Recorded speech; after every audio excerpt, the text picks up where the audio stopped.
Ya pemirsa, Anda kembali menyaksikan debat kelima calon presiden pemilu tahun 2024 dengan subtema pendidikan, kesehatan, ketenagakerjaan, kebudayaan, teknologi informasi, kesejahteraan sosial, dan inklusi. Dan pada segmen ini, calon presiden akan menjawab pertanyaan yang telah dibuat oleh tim panelis. Untuk itu, kami undang terlebih dahulu paslon untuk menuju ke podium kembali. Silakan Bapak-Bapak.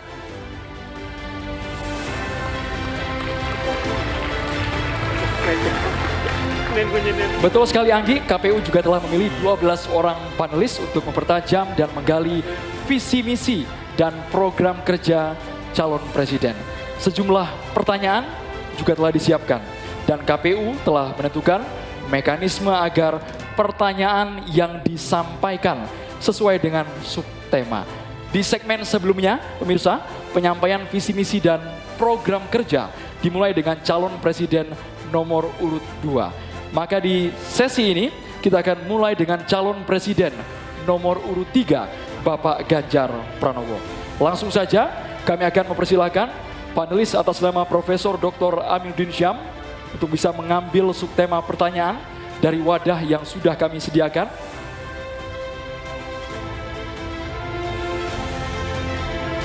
Kami mohon untuk dibuka dan diperlihatkan kepada calon presiden dan ke kami, moderator.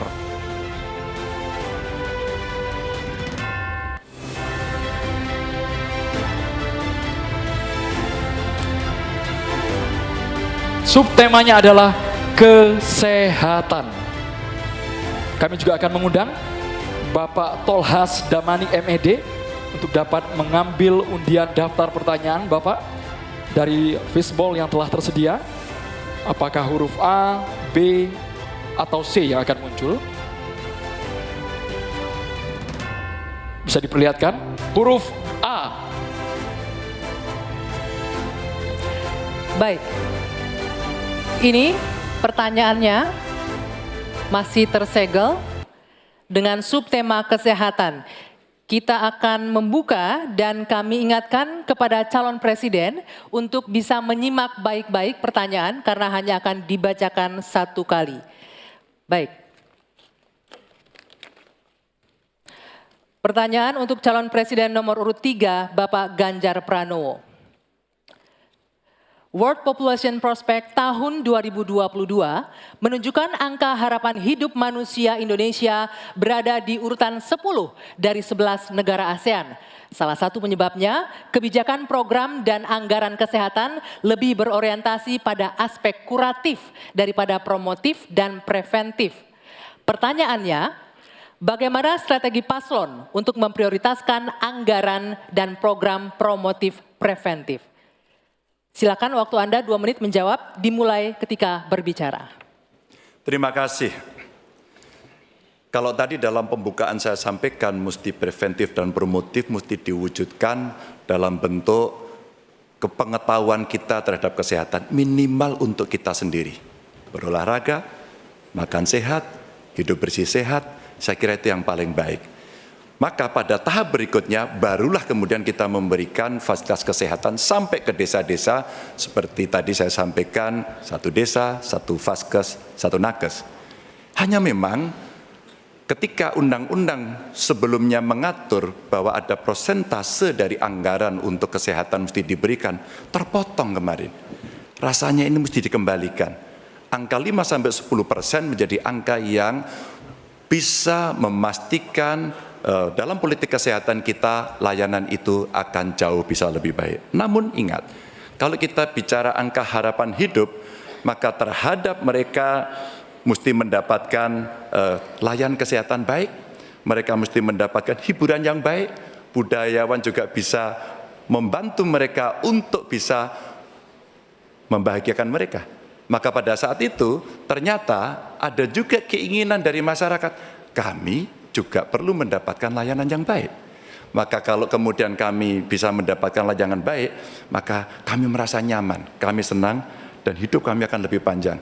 Maka peran posyandu, peran dasawisma, peran kelurahan, RT itu menjadi kekuatan yang luar biasa. Di samping tentu saja pemerintah akan mendampingi dalam setiap kebijakan yang ada.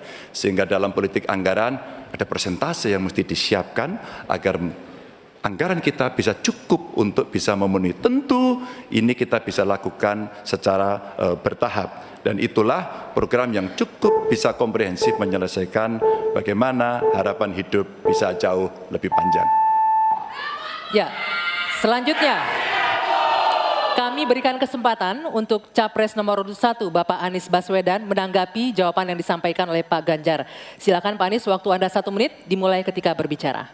Yang tadi disampaikan baik dan izinkan saya meneruskan bahwa salah satu persoalan utama adalah pusat kesehatan masyarakat kita saat ini diarahkan terlalu fokus pada hal-hal yang sifatnya kuratif. Lalu urusan kesehatan seakan menjadi urusan Kementerian Kesehatan dan Dinas Kesehatan saja. Dan salah satu masalah utama adalah banyak yang disebabkan oleh pola hidup yang tidak sehat. Karena itu kami melihat yang disebut sebagai promotif, preventif, kuratif ini harus seimbang.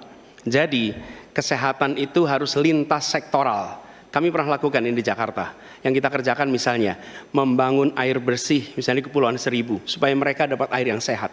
Yang kedua membangun taman-taman, membangun jalur sepeda. Kemudian membangun trotoar, membuat orang berjalan kaki, festival olahraga. Jadi unsurnya adalah lintas sektoral supaya dana itu bukan hanya pada Dinas Kesehatan tapi pada semua bidang yang terkait dengan preventif promotif. Ya.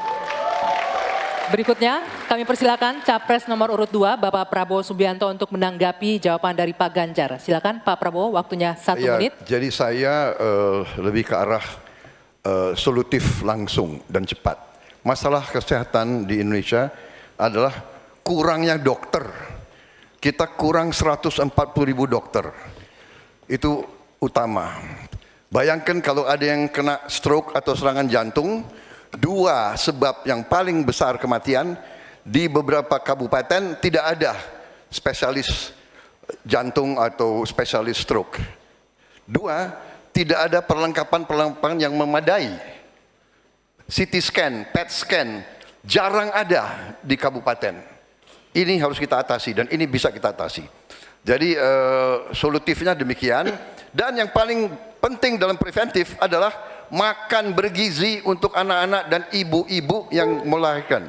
Makan bergizi ini meningkatkan daya tahan, imunitas, mencegah penyakit. Ini adalah strategis sekali. Makan bergizi untuk anak-anak Indonesia. Ya, terima kasih. waktunya habis. Ya. Silakan Bapak Ganjar Pranowo menanggapi jawaban tadi. Silakan direspon jawaban tadi dengan waktu 1 menit. Silakan. Ya, terima kasih. One Health, satu kesehatan untuk semua, dan ini mesti dibicarakan ya manusianya, ya kesehatan hewannya. Karena ada zoonosis juga di sana. Maka kalau kita bicara bagaimana secara holistik, maka kesehatan semesta inilah yang mesti kita ciptakan. Saya masih berprinsip pada preventif promotif itu jauh lebih baik. Kalau tidak kita kobol-kobol, biaya kita akan habis untuk menangani orang sakit. Tapi kalau kita bisa mencegah, maka inilah yang akan bisa membuat manusia bisa hidup sehat. Maka sekali lagi, anggaran pendidikan untuk pencegahan, untuk kesehatan itu bisa kembali pada formula awal, dan yang kemudian kita menciptakan ruang-ruang layanan yang jauh lebih baik, apalagi untuk preventif dan promotif yang bisa diberikan oleh pemerintah. Ya. Baik, selanjutnya kita akan beralih ke pertanyaan kedua, giliran Capres nomor urut 1, Bapak Anies Rashid Baswedan. Untuk itu kami mempersilahkan panelis Bapak Bahrudin untuk mengambil subtema pertanyaan yang ada di dalam wadah. Silakan dibuka.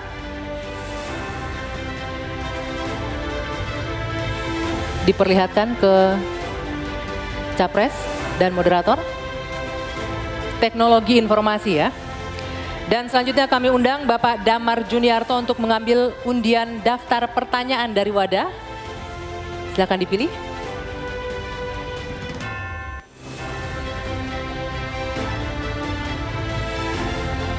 huruf C. Hadirin sekalian dan juga para calon presiden, posisi amplop dalam kondisi disegel sama sekali. Berikut ini kita akan buka bersama. Sekali kami ingatkan kepada calon presiden untuk mendengarkan secara seksama karena kami hanya akan membacakan pertanyaan selama 1 kali. Pertanyaan untuk calon presiden nomor urut 1 Bapak Anies Rashid Baswedan. Kedaulatan teknologi informasi Indonesia terancam. Impor ponsel tahun 2023 mencapai 30 triliun rupiah. Padahal untuk membangun pabrik ponsel hanya membutuhkan investasi sekitar setengah triliun rupiah. Pertanyaannya Bapak, apa langkah strategis paslon membangun kedaulatan manufaktur telekomunikasi dan teknologi informasi di Indonesia? Waktu Bapak 2 menit dimulai saat Bapak berbicara.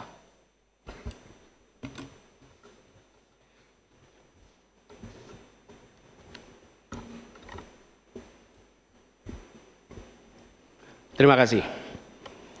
Kita menyaksikan bahwa kemajuan sistem telekomunikasi dan teknologi informasi itu berkembang amat pesat. Karena itu Indonesia tidak boleh ketinggalan.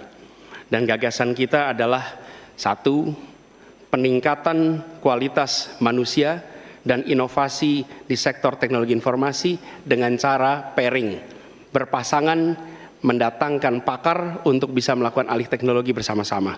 Yang kedua, memprioritaskan investasi yang masuk dalam bentuk investasi padat karya yang didukung dengan perbaikan reformasi birokrasi dan pemberantasan korupsi. Ini akan memberikan lowongan kerja untuk masyarakat lokal. Dan ada 3 aspek fundamental, yaitu akses, kecepatan, keamanan. Yang ini menjadi prioritas. Sehingga dengan cara seperti itu, ketika kita mengundang untuk melakukan investasi, kita akan bisa menyiapkan infrastrukturnya. Hal yang tidak kalah penting terkait dengan pembangunan ini adalah perlindungan atas hak intelektual yang nanti akan terkait dengan industri manufaktur yang terkait di sini. Kami memandang investasi padat modal yang seperti ini, padat karya, akan memungkinkan Indonesia untuk lompat lebih cepat. Demikian jawaban kami. Terima kasih. Masih ada waktu Bapak? Masih ada 33 detik? Cukup di sini. Baik.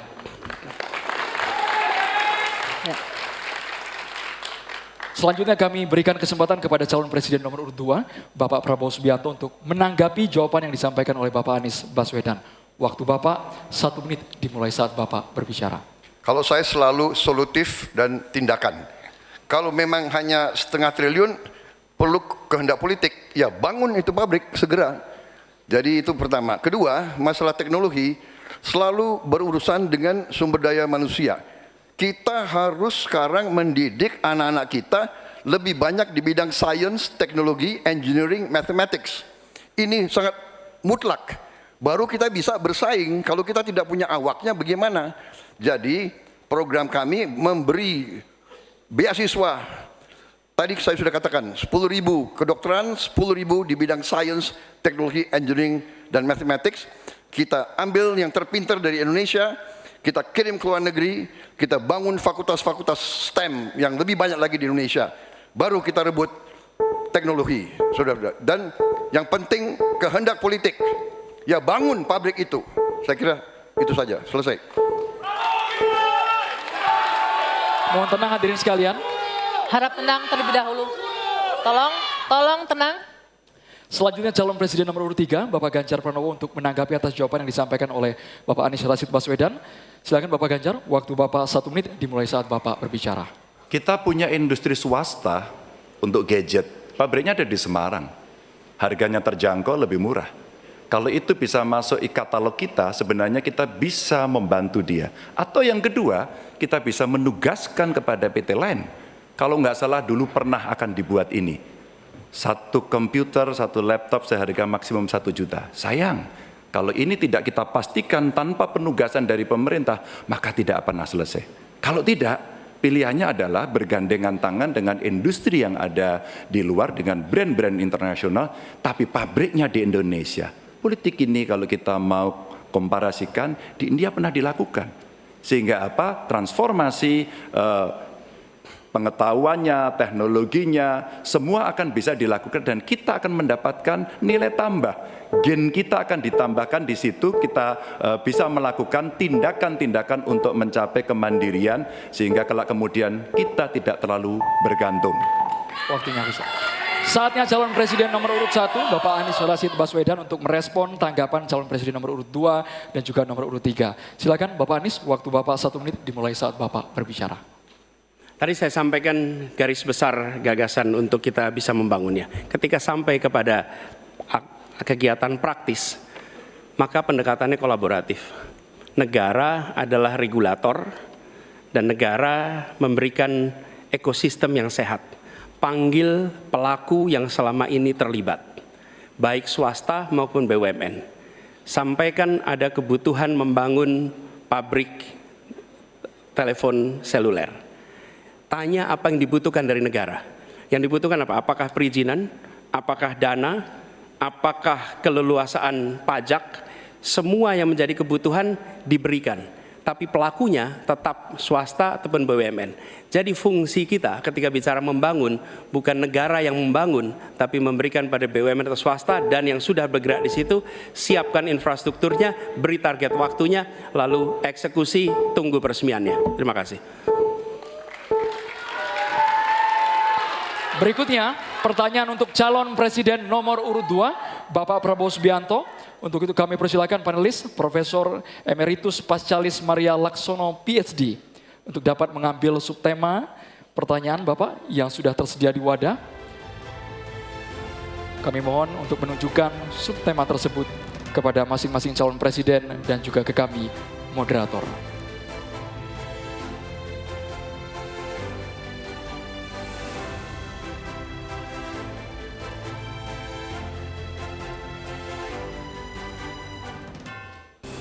Subtemanya adalah kebudayaan.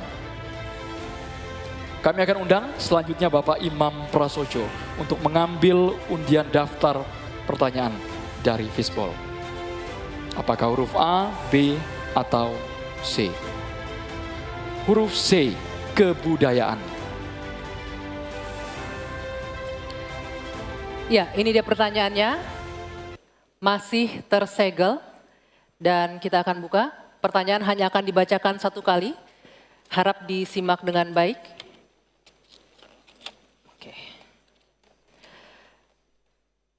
Budaya akan tumbuh berkembang dalam komunitas responsif, yakni tiap individu memiliki ruang kebebasan berkreasi dan tanggung jawab sosial. Undang-undang Pemajuan Kebudayaan telah terdistorsi oleh birokratisasi dan komersialisasi budaya. Pertanyaannya, apa pandangan dan sikap paslon terhadap komersialisasi budaya dan proses destruktif terhadap tumbuhnya kebudayaan yang responsif? Silakan dijawab Bapak Prabowo, waktunya 2 menit dimulai dari Anda berbicara. Terima kasih. Budaya adalah sangat penting. Budaya adalah karakter bangsa. Tanpa kita membanggakan, menghormati, melestarikan budaya kita sendiri, kita hilang jati diri kita sebagai bangsa.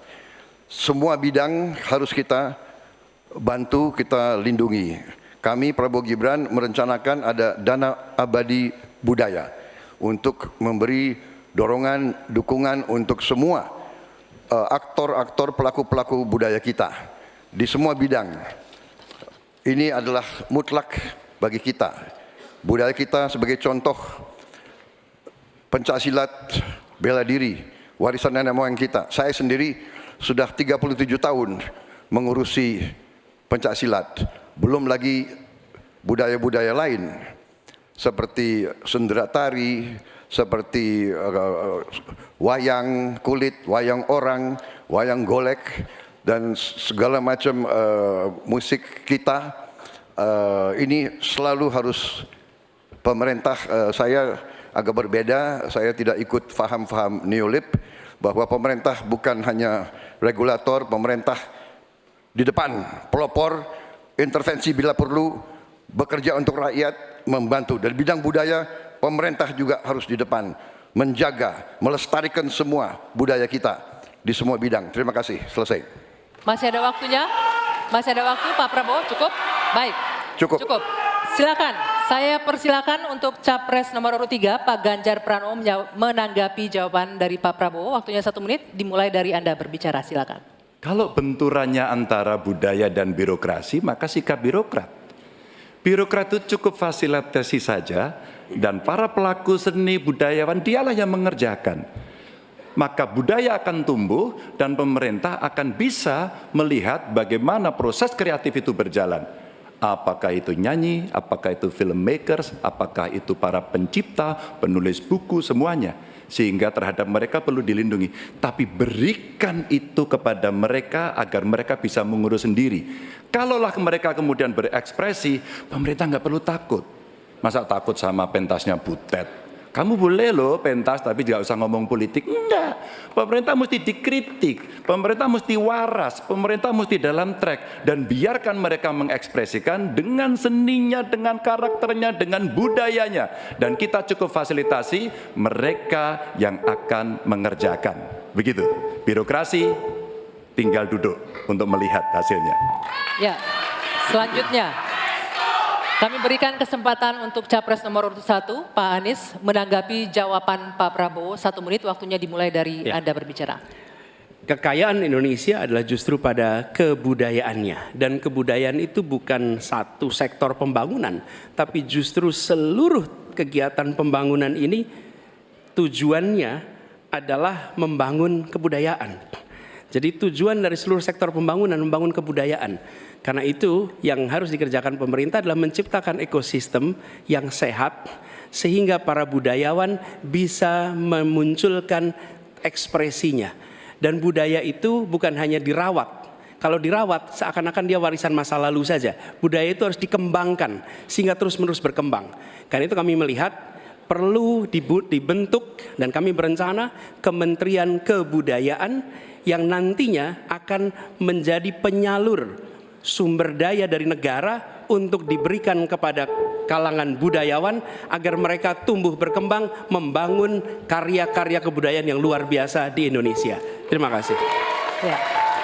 Kini giliran Pak Prabowo Subianto untuk merespon tanggapan ini. Waktunya 1 menit, silakan Pak Prabowo. Saya kira kedua respons itu masuk akal, saya bisa menerima dua respons itu.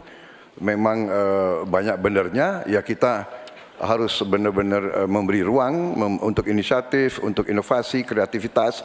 Tapi jelas pemerintah harus tidak ragu-ragu dan pemerintah harus berani untuk juga turun tangan, menjaga situs-situs, membantu museum-museum, membantu istana-istana sultan-sultan kita yang banyak sudah mau roboh. Ini harus kita bantu. Ini warisan budaya, warisan sejarah kita. Hal-hal seperti itu harus kita perhatikan. Tapi saya bisa menerima, saya juga setuju itu. Kalau saya jadi presiden, saya memikirkan Kementerian Kebudayaan. Ya. Kalau ide yang baik dari manapun saya bisa terima dan saya dukung. Terima kasih. Ya. Oke. Sekarang kami berikan kesempatan untuk memberikan aplaus bagi masing-masing capresnya. Dan kami masih akan melanjutkan mempertajam visi, misi, dan program kerja calon presiden. Usai jeda di segmen selanjutnya, tetaplah di debat kelima calon presiden pemilu tahun 2024.